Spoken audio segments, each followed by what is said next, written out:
The war in Syria has been raging and increasing Turkey's security concerns.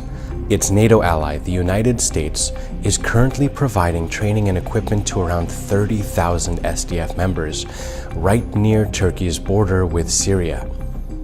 The SDF are made up mostly of fighters from the YPG, which is actually an armed wing of an internationally recognized terrorist group called the PKK, which has been in armed conflict with Turkey for more than 30 years. Even the US recognizes the PKK as a terror group. And at one point, the former US Secretary of Defense, Ashton Carter, had this to say about the YPG-PKK link. Secretary Carter, have you ever heard of the PYD? I have, yes. Have you heard of the YPG? I have heard of them also. Reports indicate that they're aligned or at least have substantial ties to the PKK. Is that true? Yes. The US says that they're just supporting a group of fighters against ISIS, also known as Daesh, but that's not the whole story. The SDF were fighting ISIS, but is the support still necessary? There are very few of them left in that area of the world, and within another 30 days there won't be any of them left. Why train 30,000 militants who are enemies of one of your strongest allies in the region right on their border to fight a group you say is nearly destroyed?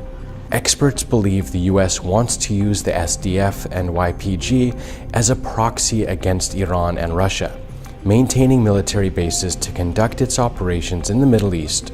But there's more.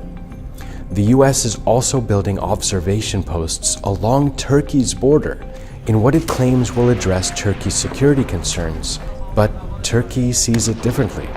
Yine Amerikan askerleri tarafından kurulan radar üsleri ve gözlem noktalarının hedefinin de ülkemizi teröristlerden değil, teröristleri Türkiye'den korumak olduğu aşikardır.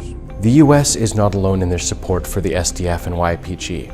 In YPG-controlled areas of Syria, Saudi Arabia is sending forces and establishing checkpoints to recruit militants, and the UAE is also sending forces to help.